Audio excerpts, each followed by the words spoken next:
sini saya akan menjelaskan kedatangan bangsa Portugis ke Indonesia yang dilansir dari Info BMR terbit dari utara untuk Indonesia yang diposting oleh Ramdan pada tanggal 20 September 2019. Bangsa Portugis datang ke wilayah Nusantara karena dorongan ekonomi, agama, dan petualangan.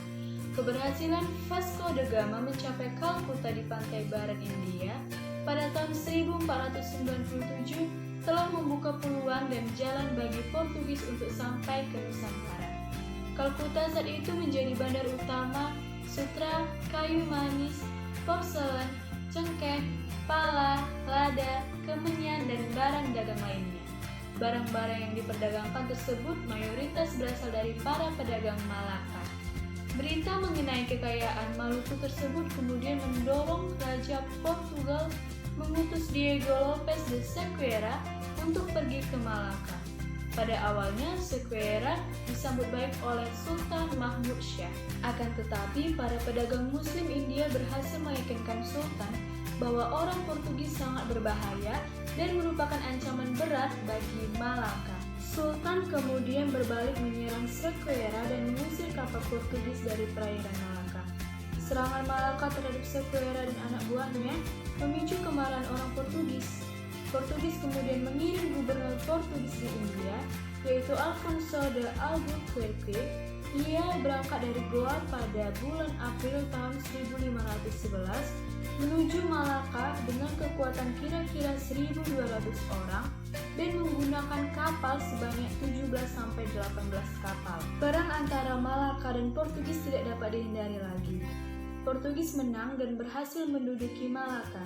Setelah berhasil menaklukkan Malaka, Portugis mengirim sebuah armada ke Maluku di bawah pimpinan Francisco Serrao. Orang-orang Portugis kemudian tiba di Ternate. Di sana mereka mengadakan persekutuan dengan penguasa setempat.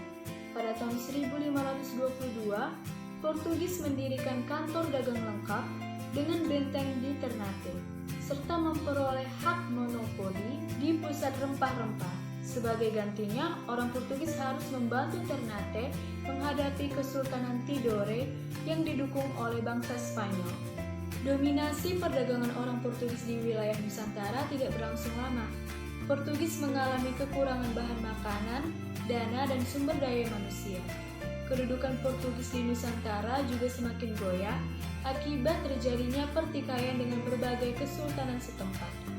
Pertikaian tersebut terjadi akibat perebutan pengaruh dalam bidang ekonomi, politik, maupun agama. Dalam perseteruan itu, pusat kekuasaan Portugis di Malaka sering mendapatkan serangan dari sejumlah kerajaan Muslim di sekitarnya, seperti Aceh, Johor, dan Demak.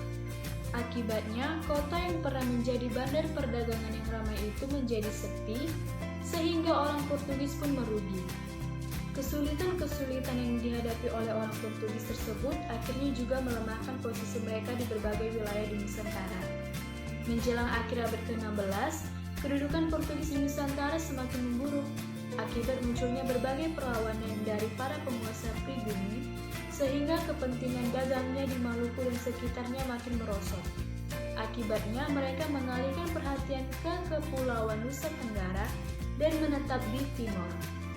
Akhirnya masa keemasan orang Portugis di Nusantara lenyap seiring dengan kedatangan orang Belanda yang kemudian mengambil alih kedudukan mereka. Sekian penjelasan saya mengenai kedatangan bangsa Portugis ke Indonesia. Bila ada kata yang salah dan kurang, saya mohon maaf. Sekian dan terima kasih.